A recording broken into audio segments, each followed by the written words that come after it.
बेले बेले कौनसी भी कारणवशतः जेमितिकी देह खराब होबा नहले समयर अभाव रहिबा जोगु आमे मसलार कौनसी भी रेसिपी बनेबा पई स्किप करंती काहेकिना मसला कसिबा टिके टाइम नहीं जाए। किंतु जदि आपण गोटे कषा मसला रेडी करके आगरू घरे रखी देइथिबे ताहाले आपणकर पूरा काम सहज होइजिवो। ताहले चलतु आजिर भिडियो रे मु आपण को कषा मसला जोड़ा कि आपण 15 दिन पर्यंत स्टोर करके फ्रिज रे रखी पारिबे तार रेसिपी शेयर करिबी। ताहले वीडियोटी को शेष पर्यंत देखंतु।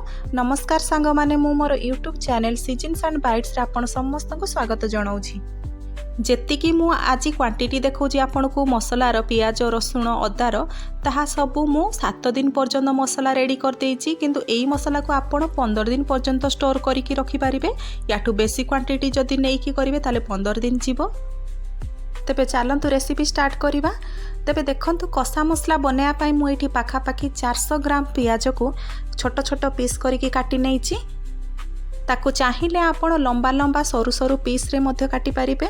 आ एठी देखंतु मु पाखापाखी 250 ग्राम रसुण नहीं जाइछि जहाकू मु चोपा छोड़ेकी नेइछि। ता सहित तार अधा परिमाण मु एठी अदा नहीं जाइछि। ताहले आपण मने रखिथिबे आपण जेतिकी भी रसुण नैथिबे ताठू कम अदा नेबे बा तार अधा परिमाण एठी अदा नबा।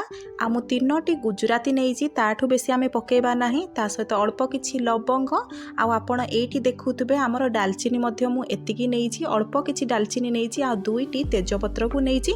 ए सब को मिसेकी आमे गोटिए पेस्ट बनै नबा पानी पकेकी। आपण कोनोसी भी कोटा मसला पकेले चलिबो किमा न पकेले मध्य चलिबो। किंतु अदा रसुणर मात्रा को आपण ठीक रखिबे। सदा बेले रसुणर मात्रा को बेसी रखिबे आ अदार मात्रा रसुणर मात्रा ठू कम रखिबे नहले ताठू अधा रखिबे तार मात्रा को। एबे देखंतु मु एठी कड़ाई गरम करि नउछि आ सेइथिरे पाखापाखी बड़ 4 चामच एठी मु रिफाइंड तेल को देई दउछि। आपण चाहिए से सरिष तेल मध्य पकई पारिबे। जेमिति थरे आमर तेल गरम हो आमे आगरू काटी रखिथिबा पियाज को सेइथिरे पकई नबा आ ताकू गोल्डन ब्राउन बा सुनेली कलर होबा पर्यंत बा लाल हेबा पर्यंत ताकू भलसे भाजी नबा।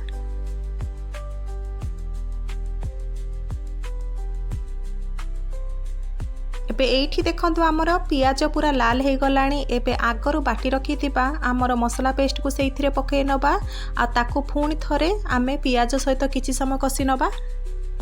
ग्राइंडिंग जार रे जो मसला रही जाइथिला ताकू मध्य मो पानी देकी एथिरे ढाली नेछि जा द्वारा कि आमर मसला मध्य किछि समय कुक हेजिबो। एठी बटा मसला को मु एठी पियाज रे पाखापाखी 3 ରୁ 4 मिनिट भल से कसी देकी एठी 1 टीस्पून हलदी गुंड आ 2 टीस्पून एठी कलर लंका गुंड को पके देइछि आ ताकू पुणी थरे मसला रे गोळे की भल से कसी नेइछि। मसला रो तेल छाड़िबा पर्यंत आमे ताकू भल से कसी नबा। एई पॉइंट रे आपण जीरा गुंड आ धनिया गुंड मध्य पके पारिबे नहले एई मसला को रेडी करिकि रखी देइथिबे। जेतेबेले ग्रेवी आइटम करूचंती किबा कोनोसी आइटम करूचंती सेही समय रे मध्य जीरा गुंड आ धनिया गुंड सेइथरे ऐड करि पारिबे। एठी आपण देखि पारुथबे साइड रु हमर धीरे धीरे तेल अलगा है गलानी बा हमर मसला पूरा टिके टिके सुखी गलानी। तबे देखंतु एठी मु घोडणी साहाय्य रे ताकू घोड़े घोड़े भलो से कसुची जा द्वारा कि हमर मसला शीघ्र कसी हेइ जिवो। मझिरे मझिरे ढांकुणी को खोलिकी आपण एई परि भाबरे मसला को चलेई नेबे जा द्वारा कि मसला हमर तळे लागिबो नाही। एबे एई पॉइंट रे आपण निजे देखि पारुथबे आम मसला पूरा सुखा होई गलानी। ताको पुणी थरे आमे ढांकुणी घोड़े की पुणी थरे किछि समय कसी नबा। एठी कसिबा पाई पाखापाखी 15 मिनिट मु नेई सालेनी आ आपण देखि पारुथबे धीरे धीरे आमर तेल अलगा है गलानी मसलारू। एबे देखंतु आमर रेडी हे गलानी मसला। एबे आमे अल्प किछि लूण सेतिरे ऐड करिबा। लूणर परिमाण सदा बेले कम रखिथिबे। जेतेबेले भी लूण दउचंती एठी मो पाखापाखी हाफ टी स्पून लूण पकई देइछि आ ताको भलो से मसला रे कसी नेइछि। ता सहित आहुरी फ्लेवर बढ़िया पाई मु एठी 1 टीस्पून कस्तूरी मेथी को पकई नेइछि। कस्तूरी मेथी को पकेबा पूरा ऑप्शनल। आपण एई सबु 2टी जिंस को पकई दे कि ताकू भलो से पुणी थरे मसला को 1 ରୁ 2 मिनिट भलो से कसी नेबे। एबे देखंतु मसलार केमिति कंसिस्टेंसी रहिछि। 1 ରୁ 2 मिनिट मु एटी भलो से कसी देइछि आ देखंतु एटी मसलार कलर मध्य चेंज हेइछि तेल मध्य अलगा हेइ जाइछि। एबे रेडी हेइ गला हमर कषा मसला।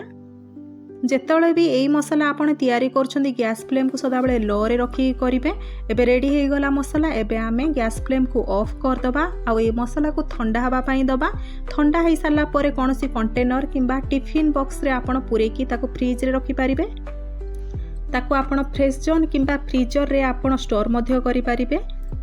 ତାହେଲେ ଏଇ କଷା ମସଲାକୁ ବନେଇକି ଆପଣ ଫ୍ରିଜ୍ରେ ଷ୍ଟୋର୍ କରିକି ରଖନ୍ତୁ। କେତେବେଳେ ଏମର୍ଜେନ୍ସି ସମୟରେ, ନହେଲେ ଦେହ ଖରାପ ହେଉଥିବା ସମୟରେ କିମ୍ବା କୌଣସି ବ୍ୟସ୍ତବହୁଳ ସମୟରେ ଏଇ ମସଲାକୁ ପକାଇବେ। ଆଉ କୌଣସି ବି ଗ୍ରେଭି ଆଇଟମ୍ ସାଙ୍ଗେ ସାଙ୍ଗେ ହେଇପାରିବ ଏଇ ମସଲା ଦ୍ୱାରା। ଏଇ ମସଲାରୁ ଆପଣ ଯେତିକି କ୍ୱାଣ୍ଟିଟି ନେଇକି ଆପଣ କୌଣସି ବି ଗ୍ରେଭି ଆଇଟମ୍ କିମ୍ବା ମସଲା ଆଇଟମ୍ ତିଆରି କରିପାରିବେ। ବାକି ମନେ ରଖିଥିବେ ଏଇ ମସଲାକୁ ବେଶୀ କଷିବା ଦରକାର ନାହିଁ, ଇଏ ଅଲରେଡ଼ି କଷା ହେଇକି ରହିଛି। ତେବେ ଭିଡ଼ିଓଟି ଭଲ ଲାଗିଥିଲେ ଲାଇକ୍ଟେ ନିହାତି କରିବେ। ଭିଡ଼ିଓଟିକୁ ସାଙ୍ଗସାଥି ବନ୍ଧୁବାନ୍ଧବମାନଙ୍କ ସହିତ ସେୟାର ମଧ୍ୟ କରିବେ। ଚ୍ୟାନେଲଟିକୁ ସବସ୍କ୍ରାଇବ୍ ମଧ୍ୟ କରିବେ। ଭିଡ଼ିଓଟିକୁ ସମ୍ପୂର୍ଣ୍ଣ ଦେଖିଥିବା ଯୋଗୁଁ ଆପଣଙ୍କର ଅଶେଷ ଧନ୍ୟବାଦ। ଏବେ ଆପଣ ମୋତେ ସୋସିଆଲ ଆକାଉଣ୍ଟ ଇନଷ୍ଟାଗ୍ରାମରେ ମଧ୍ୟ ଫଲୋ କରିପାରିବେ, ଯାହାର ଡିଟେଲ୍ସ ମୁଁ ଭିଡ଼ିଓର ଶେଷରେ ଦେଇଦେଇଛି।